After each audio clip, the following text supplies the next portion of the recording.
cumbersome. But there is nothing to be done. Such is the duty of an angel. Wait. This feeling... We made it.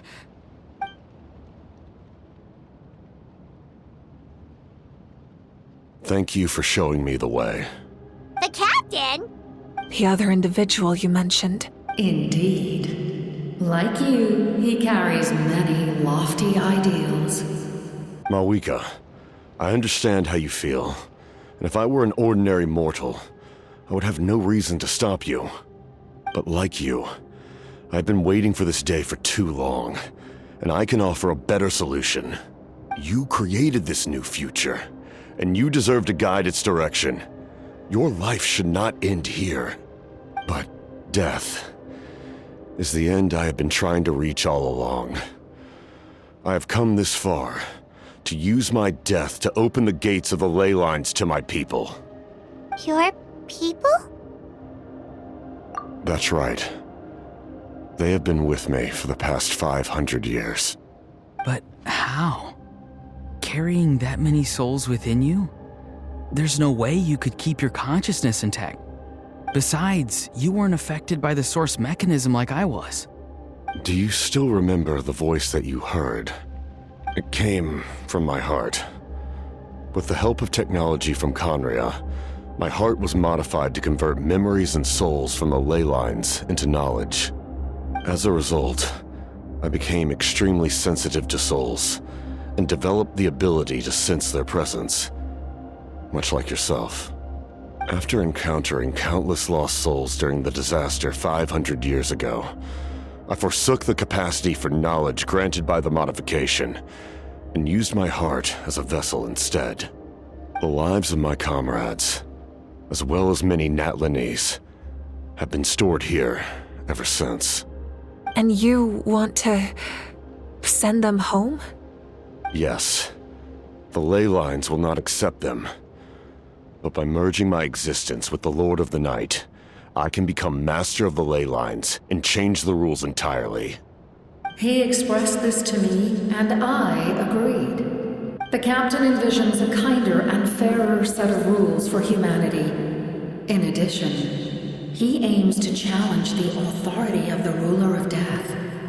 In a word, his goal is revenge. Revenge? After all, it's because of her that I bear the curse of immortality, the curse of absolute life. I now understand that which you seek. Then, bear witness to my resolve and hatred. The people of Conria committed grave sins. And for that, we were cursed to suffer endless physical torment. Cursed to witness the demise of everything we held dear. But most of us were innocent. Most of us knew nothing of the Five Sinners' exploitation of abyssal power.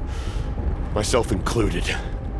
If I sacrifice my life for the Lord of the Night, you get the death you desire. But at the same time, the curse of immortality would negate the very death you seek. Left unresolved, that paradox could uproot the natural order of this world. Even you, great ruler of death, lack the capacity to bear the consequences of that outcome. Your curse is now the tool with which I will overturn the oppression of the gods. This is my challenge to you. Forsake one of your rules. The choice is yours. Your new heart has limitless potential, and you have wielded it with bravery and honor. I grant you the title of Sentinel Knight. Like the four pillars of strength, you will continue to safeguard the glory of Conria. The glory of Conria. Our land, our dignity, and every comrade who fights alongside us. The Night Kingdom is almost destroyed. Our fallen soldiers, your comrades, they have nowhere to go. What are you doing? Are you taking all their souls with you? You're just an ordinary person. You can't bear that kind of burden. No hero should have to wander alone.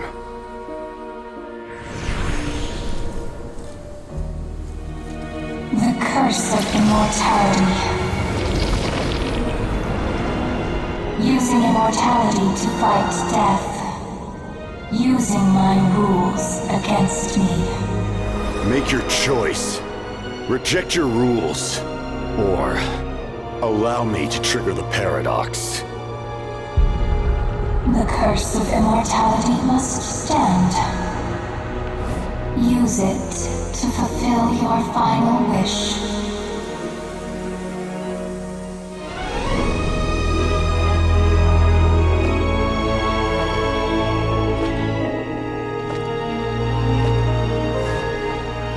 Well fought, my lord. Thank you for everything.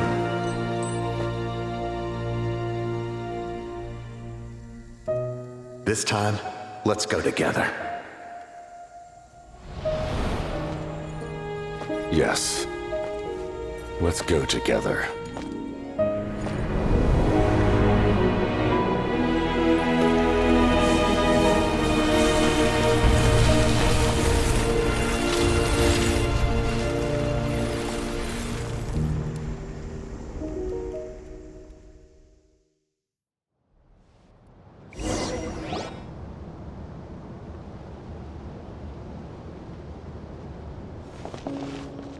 The captain, he... The curse of immortality still exists. Does that mean the captain will never move from this place? Lord of the Night, is the captain still with us? There is no need to pursue traces of him. For those cursed with immortality, release from the mortal coil is the greatest form of peace. Even so, please pass on my gratitude. His long journey has finally come to a close. I suppose this is a happy ending for him. I cannot imagine how much pain he endured over the past 500 years, or how much strength it took to never stray from his goal. There's something I've been trying to figure out. I don't think I ever saw him sleep. I tried to ask him about it on the way here, but he didn't answer. Just like always, he never talks about himself. It's probably due to the voices. When souls merge in a single being, their voices echo endlessly through the mind.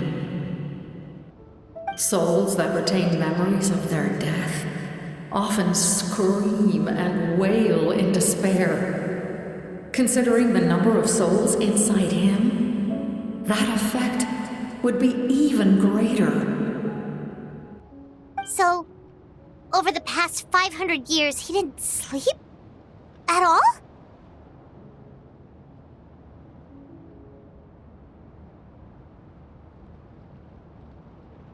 Without experiencing the curse of immortality, we will never truly know his agony. But I can see why his hatred for the ruler of death was so strong. In the end, he used that immortality to his advantage, and granted the Lord of the Night eternal life by fusing his existence with hers. Well fought, Captain. You may wonder why the Night Kingdom, a land of souls, was unable to accept the souls adrift on the surface. The reason lies in the Heavenly Principle's modifications to the ley lines. The original purpose was to help counter the Abyss. And so, their stability was paramount. But at one point in time, Natlan's ley lines were decimated. Even after reconstruction, the rules needed for the Ode of Resurrection made it impossible to reconnect the ley lines to other nations. That unique quality is precisely what drew the captain to Natlan. Did he try the same thing in other nations? Yes, but all those attempts ended in failure. He fought to save Natlan not only to defeat the Abyss, but because this is the only land where the souls within him could find salvation. We met not long ago to talk about that very possibility, and I confirmed the feasibility of his plan. I, too, recognize the need to change the rules of the ley lines. Not only for the souls that wander this land, but for the outlanders that may perish here in the future. In the eyes of the heavenly principles, that kind of change is extremely risky, if not impermissible. But, as an angel, I have a duty to serve humanity. Such is my mandate. Thank you for everything. Seedlali, when I gave you the Pilgrim's Chronicle, I said something rather pessimistic to you. Do you remember? How many years of life are enough?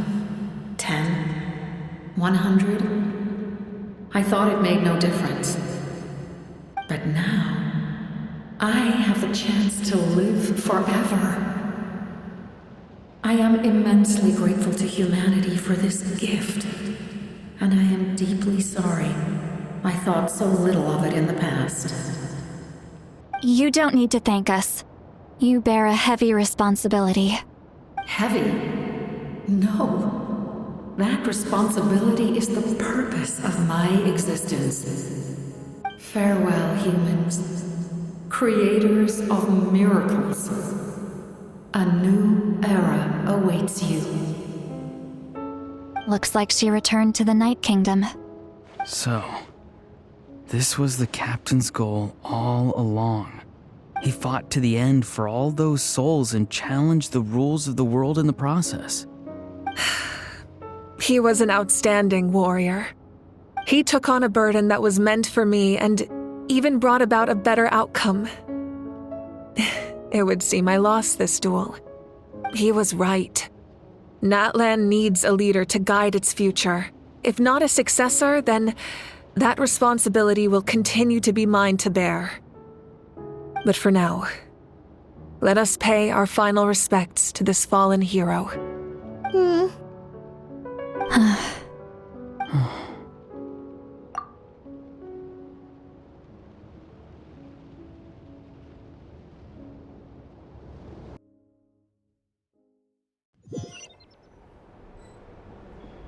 To my sister, Hine. I know all that remains in the Night Kingdom is your memory, but I still wanted to write a short letter to tell you about the situation after the war.